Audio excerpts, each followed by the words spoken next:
welcome to the All Rev'd Up podcast. We're back. Do you know what I want to talk about today? Something that very few people really know about, and that is the 400th anniversary of Jamestown. Now, is it an anniversary or a commemoration, a memorialization? Well, let me say it again.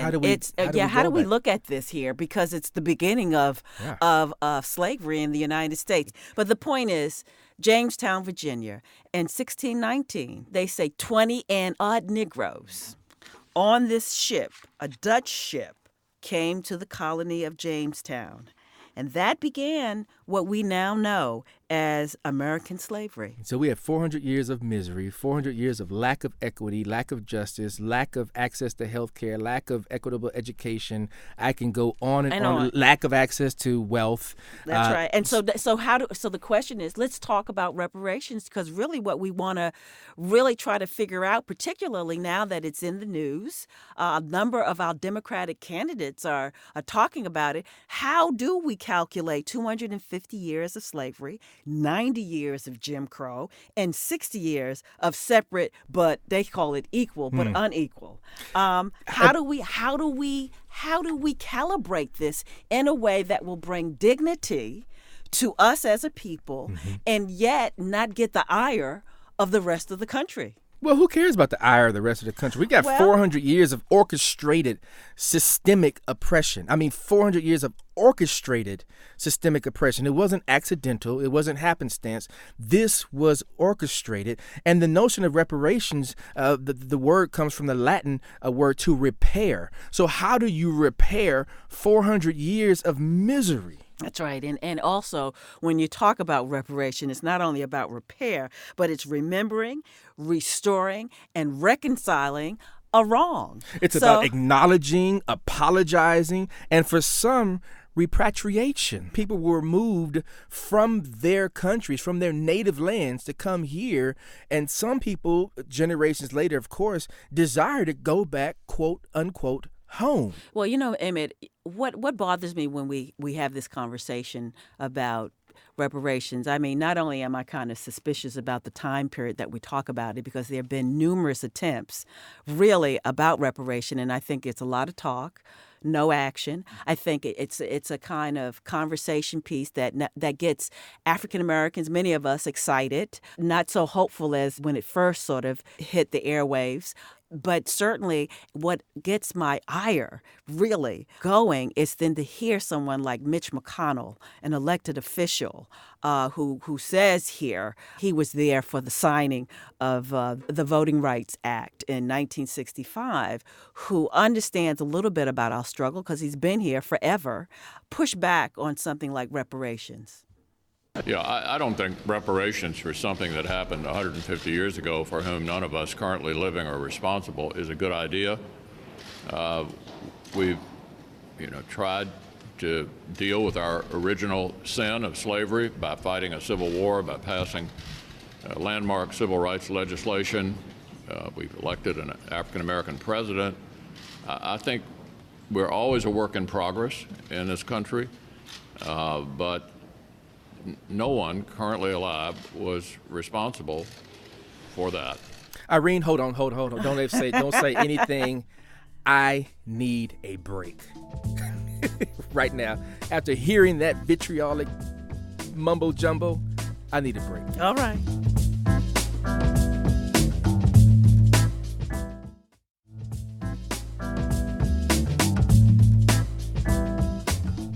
You know what? When I hear this, I have to disagree with your assessment that there has been more traction in the past. I think there's the greatest amount of traction on this conversation right now because of the young people in this nation, because you have millennials who are willing to put it all on the line and go out and protest, because you have young people in Congress, the squad, as it were, and others who are willing to make this a position that they're willing to fight for. And increasingly, you have more presidential candidates who are willing to risk it all to at least let this be a conversation piece for these debates. So I think this is this is an apex moment in this conversation of reparations that we've never seen before. I think the thing that I'm most concerned about, it really bothers me because sort of Mitch McConnell talks to his constituents and he raises those very questions.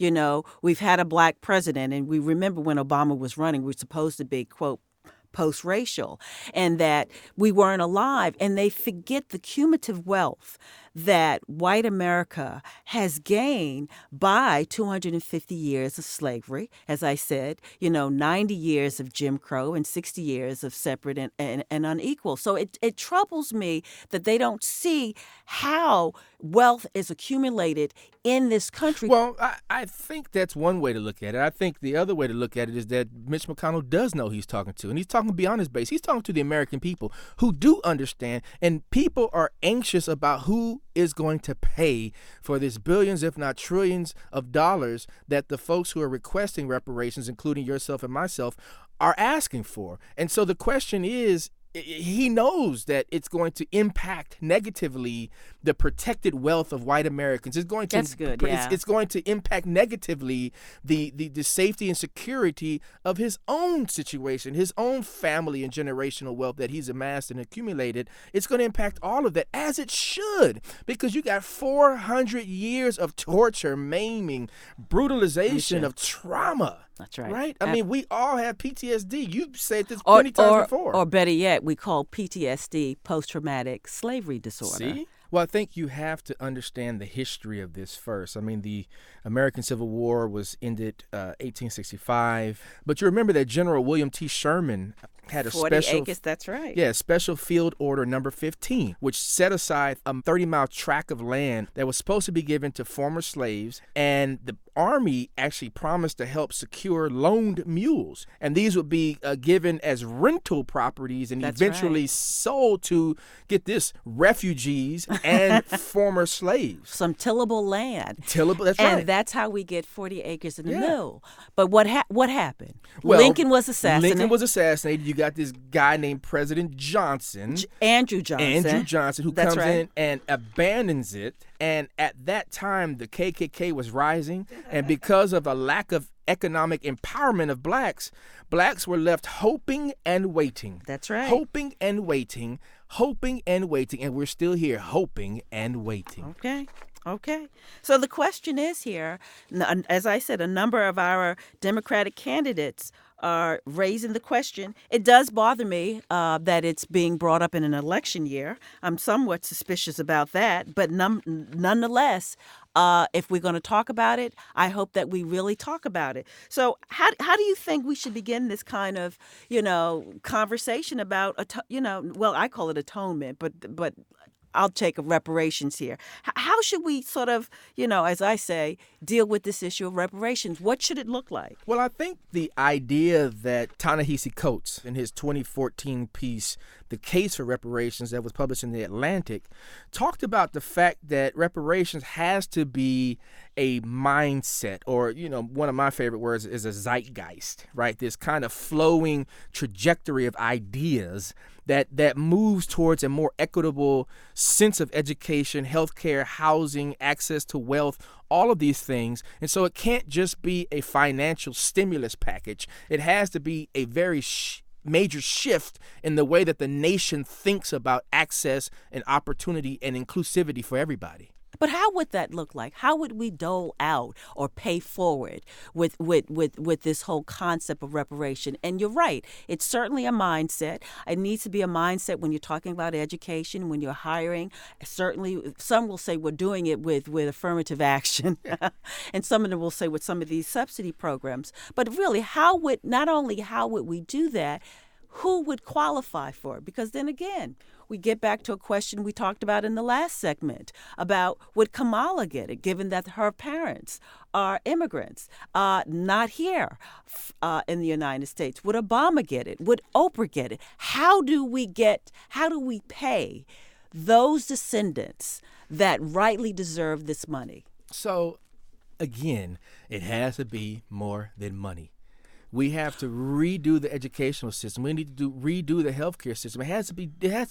I mean, when you But file who a would class be- but action who would lawsuit, benefit this, you though? get $127.57. Right, I but mean, it has who- to be more than that. But like Georgetown has these. Georgetown is doing a form of reparation. Well, the And they students had- of Georgetown, not Georgetown University. Yeah, you're right. That's the right. Students voted to do that, right? But the whole idea is identifying those families. How do we begin? How do we get into that sort of the woods of that? Given that identity is complex, given the fact that the migration, some of us migrated here, some of us have moved away from here. How would that work? That's why you can't focus on the individual, system. I mean, when you think about the Tuskegee experiment, right? Mm-hmm. Those families finally settled out of court $10 million, which gave to the victims and their families, this was 1974, an amount of money and lifelong medical care for the victims and their families. But that's a small population of people. Remember Rosewood, Florida? Absolutely. Right? The race Yeah. riot in 1923,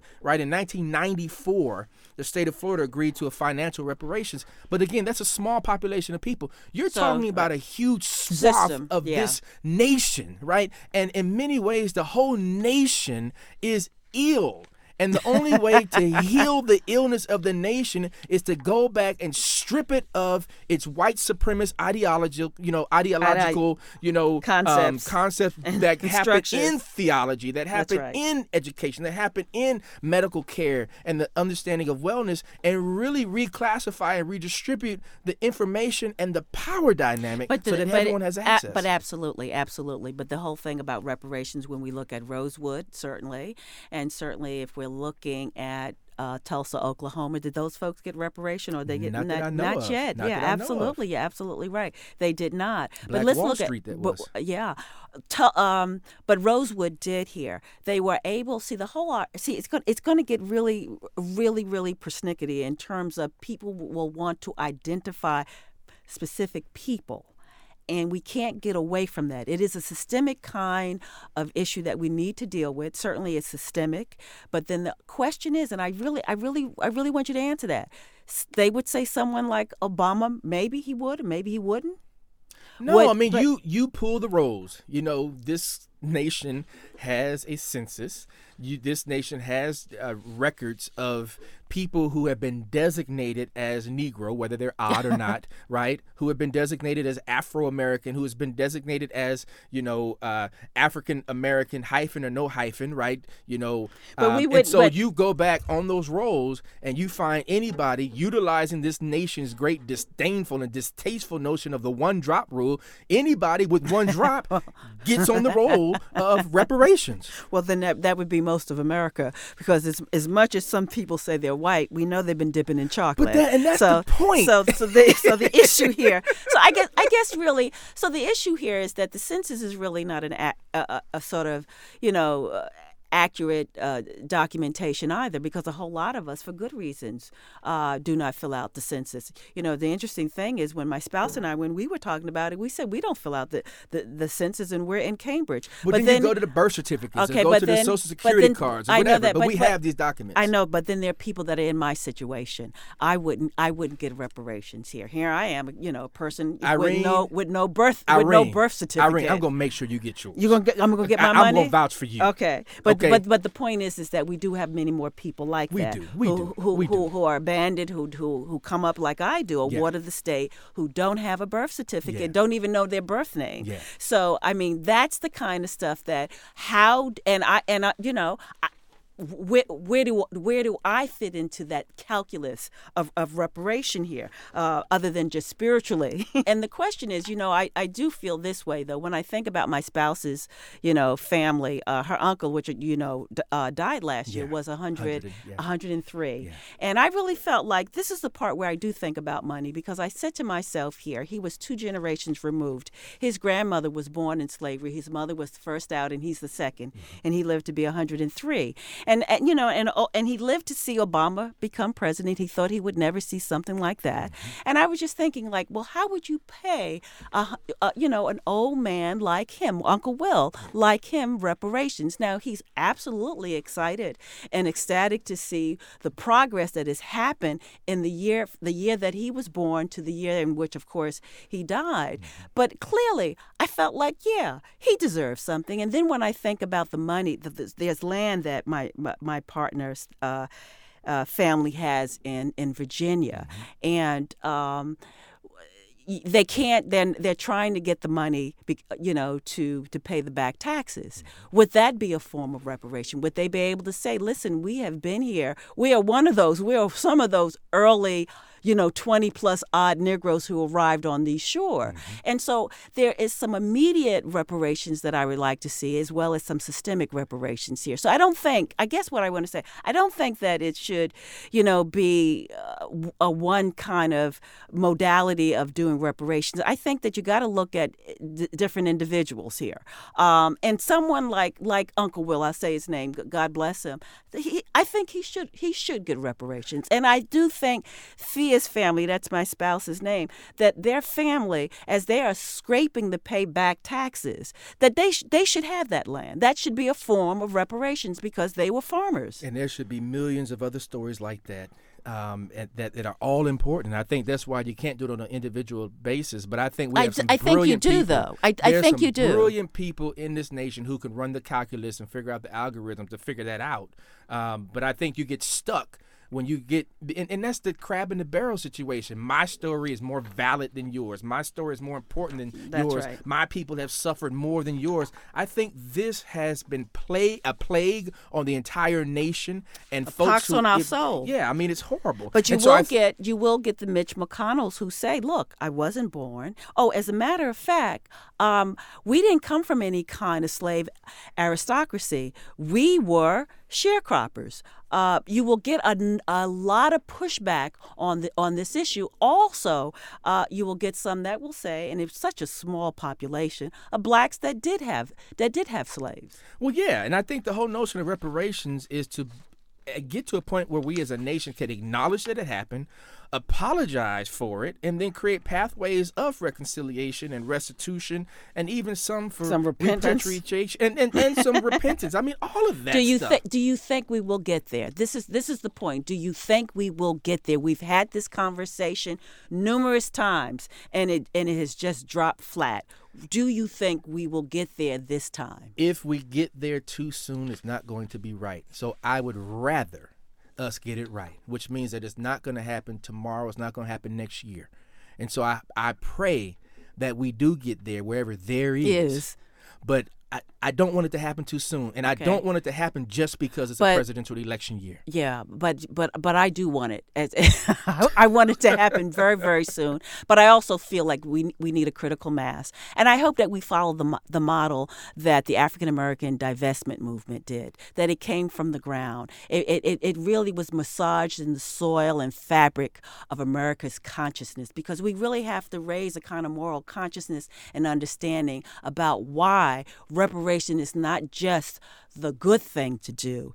It is the healthy thing to do for this country. I think the one thing that we will agree on is that these two Revs will not solve this. Irene, do you have a final word for us today? Oh, I certainly do. I want to close with these words. As we engage in acts of reparation, let us work toward repairing ourselves in this nation. Give us the grace and the strength to rid ourselves of stereotypes that oppress some while providing entitlement to others. Deliver us from assumptions that we make about thinking and presumptions that we take without asking. Enable us to break the walls that separate us from one another, to change systems and structures that impede fairness, to cast out the spirit of violence that afflicts so many of us, and to cleanse us of ideas and ideologies that has injured so many. In repairing ourselves, each other, and this nation, may we turn our thoughts and actions towards healing, our heart toward justice, and our hands towards the work of peace. Ashe, Ashe, and amen. Amen. All Rev'd Up is a production of WGBH. Our producer is Troy Bedford. Our marketing and social producer is Convante Smalls. This episode's recording engineer is Doug Sugars. The music from this episode is from Lee Roosevelt. Additional thanks to Nina Prazuki, Kate Ida, John Ryan, Phil Rado, Chelsea Mers, Meredith Neerman, and Zach Waldman. If you like what you hear, let us know. Give us a review. We'll be back in 2 weeks with another episode of All Rev'd Up.